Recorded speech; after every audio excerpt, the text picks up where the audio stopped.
Assalamualaikum warahmatullahi wabarakatuh. Praise the Lord.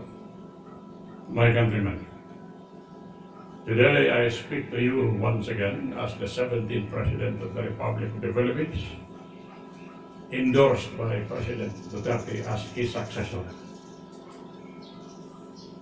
Like I said before, and I'm going to say it again, we cannot solve the problems of today using the tools of yesterday.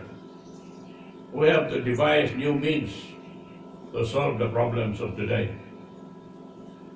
War is not a solution to a problem.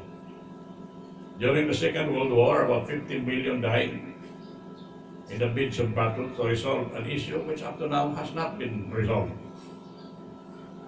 Millions have been praying to a God that does not listen.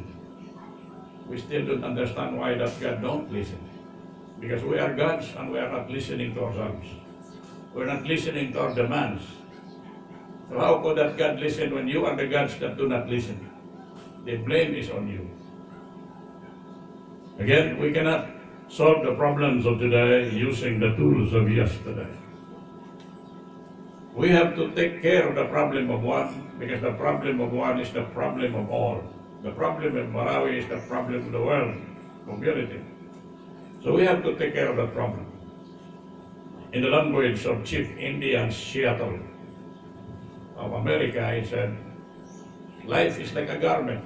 Every one of us is a fiber in that garment, a thread that runs through the garment. And the destruction of one life is the destruction of all. The death of one is the death of all. Yun ang sinabi ni John Donne. Any man's death diminishes me, for I am a part of mankind. Therefore, let not ask for whom the bell tolls. Send not to know for whom the bell tolls. It tolls for me. Yun, we have to care for each other. With due respect to President Duterte, I've been asking for a truce between the Mauti and their supporters and the armed forces. A truce. And in the meantime, ask what is the problem? Bakit nagpatayan tayo doon na wala naman natin malaman, hindi natin alam kung anong problema? Withdraw the armed forces 2 kilometers away from the perimeters of the city. Then ask the Muslim leaders to solve the problem, because that is a Moro problem. If the Moros cannot solve the problems of Marawi, then the Moros are not entitled to independence, because a very, very minor problem cannot be solved by that. I am asking them to stop fighting each other. We cannot resolve this problem by killing each other. And the problem with these people killing each other, because we are all brave in the Philippines, in the language of General Lawton. When he saw Filipinos jumping into the mouths of cannons, he said, "These are the bravest men I've ever seen."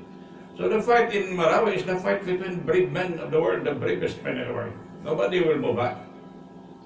And MacArthur once said, "Give me 10,000 Filipinos and I will conquer the world." So this is the fight of the best fighters in the world, and we can all be wiped out because of this.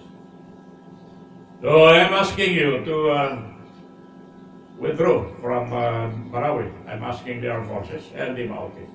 And if you cannot withdraw, please just stop shooting each other. Nobody will win in a war. If somebody dies in a war, if a Mauti dies, that is also a loss to the army. If an army died, army man, that's a loss to the Mauti. The most painful part in a war is that nobody wins in a war. Kung matalo mo yung kalaban mo, ang namatay, kapatid mo. Kung mapatay yung kasama mo, ang namatay kapatid sa kalaban mo. So in the end, nobody wins in a war. Everybody loses in a war. So I'm again asking for a voluntary ceasefire on both sides until we know what's going on. Though I suspect that Malaysia is behind this to prevent the Philippines from recovering Sabah, which it has occupied and exploited since 1963. And Malaysia does not want us to recover Sabah. So Malaysia is causing trouble in southern Philippines, causing the death of roughly 1 million and displacing or uprooting about 4 million families. Yun, merong foreign interference sa Pilipinas. Ayaw nilang mabawi yung isla sa Sabah na nagbigay sa Malaysia ng $100 million a day, $100 million a year. We have to stop this foreign interference. We must chart our own destiny and fight for ourselves. Stop praying to the God that do not listen, because you are gods, and you must act like gods, walk like gods, fight like gods, and shape the destiny of this country as gods yourselves. Of course, I know that beyond our intellectual genius is a supreme being that holds and directs the destinies of men and nation. But you cannot just rely on that completely, because we are born to become gods. Under Matthew 5:42, we are born. Our destiny is not to die, but to rise to the level of perfection, glory and purity of the gods, and rule the universe with God. That is our destiny. If you do not realize this destiny, then mga matay na lang mo parang mayro. Ampo diri, ampo doon, but you are the ones responsible for your prayers. You answer your own prayers. God will not answer your prayers because you are God yourselves, and it is your duty to answer your prayers. In spite of this problem, I have faith that this world, this country will stand against all odds. In the language of William Faulkner, he said, I refuse to accept the end of man. It is easy enough to say that man will endure because he has a soul. For when the last ding-dong of doom shall have clanged and faded from the last worthless rock hanging tideless in that last red and dying evening, then there will still be a voice alone in the wilderness that says, man shall not only live, he will prevail. We will not accept death as our destiny in this world. Do not experiment with dying, because you may not live again.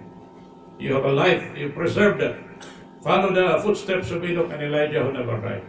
Forget about these priests and pastors and pseudo-priests and pastors. Nagpa-Diyos nga wala kayo hibalo sa ilang paghimo. Refuse to die if you can. That is it. That is it. And there is only one rule. There is only one rule. Mahina wala ka mo siguro mamahaw. But there is only one rule in life. Don't die. Kasi pag namatay na mo, wala na mo eh. Kaumaw. I think, again, to summarize, I am speaking to you today to call for bilateral voluntary ceasefire on both sides in Marawi, and that so that we can solve our problems on the table of peace and resolve it as soon as possible. Sana, Mr. Duterte, President Duterte, kung nakinig ka, bye, give me a chance. And I assure you, before the sun sets, there will be peace in Marawi. Thank you, and good day.